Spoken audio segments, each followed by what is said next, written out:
McFry is the cockadoodle rooster. I am the rooster. So I got some moral questions. Alright, so let's talk about sex dolls, right? These are like these full-grown like dolls that, you know, look like people and you have sex with them, you know. It's not some weird shit or anything. This is like mainstream kind of thing. Like they made a movie, Lars and the Real Girl, and you know, it's a pretty accepted thing. So, but what about the kids? Alright, I know people don't like to talk about sex and kids in the same conversation, but let's just talk about that because, you know, kids don't become sexually active when they're legally allowed to at 18 or whatever. You know, that just doesn't happen. I mean, you have puberty and then it starts. That's Mother Nature. You can't, you know, there's no way around that. So with the kids, they have problems with teen pregnancy and stuff like that. So maybe sex doll would be a good solution to curb some of that. But here's the dilemma, right? Do you give them, like, you know, sex dolls their same age, which are essentially, you know, minors and stuff like that? Or do you give them the regular full-grown adult-sized sex dolls and then build them up with, you know, unrealistic expectations, you know what I'm saying? And then what if that makes them more prone to getting, you know, taken advantage of by an adult because they're already kind of used to that. So let's say you do make the kid-sized sex dolls. What if a grown-up wants to like go and buy one and have sex with it? Is that illegal? Should that be, I know it's kind of immoral, but should that be, you know, outlawed or something like that? And then also, what if a kid like has a sex doll and then they grow up and they turn 18?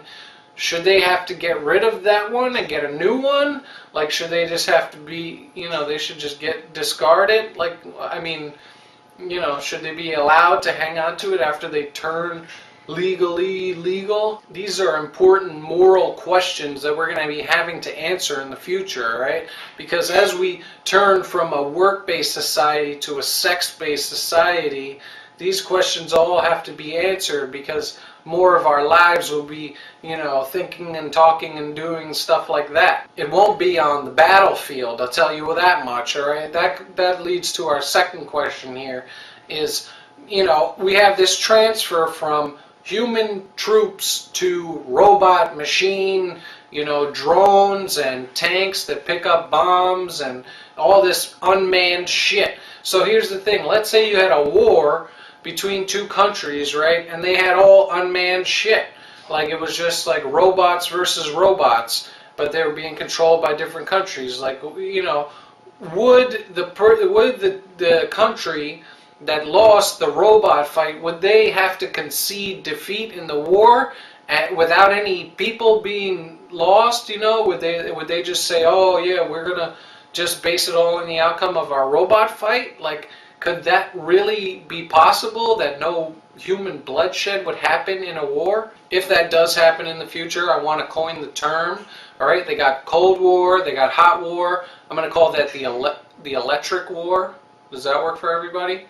Coin the term, you heard it here first, McFry. You can quote me on that and stuff like that. Please do, make me famous. And here's a moral question, hot in the news right now, stem cell research. It turns out the Obama administration, with their awe-inspiring power, can just overturn what Bush did when he made it illegal. So now it's legal. You can just do stem cell research.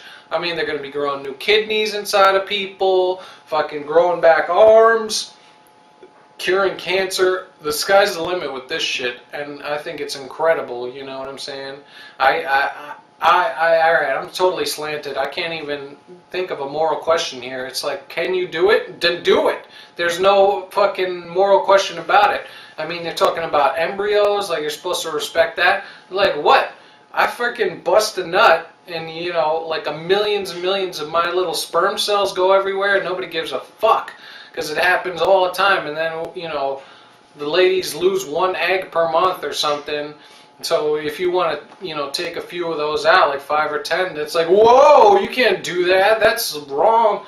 Like, I don't think so. That's like, you know, some overly motivated religious nut job saying that shit, which is a small portion of the population. And don't get me wrong, I'm deeply religious. I'm Christian, I'm Muslim, I'm fucking Buddhist, I'm all that shit. I'm Jewish, no doubt. I'm full-on fucking religious, but I don't see none of that in any of the Bible, Quran, freaking Torah, it's not in there. All right, so that one, what that means, that's science territory. You don't go in there with your holy mumbo jumbo bullshit. Cock-a-doodle.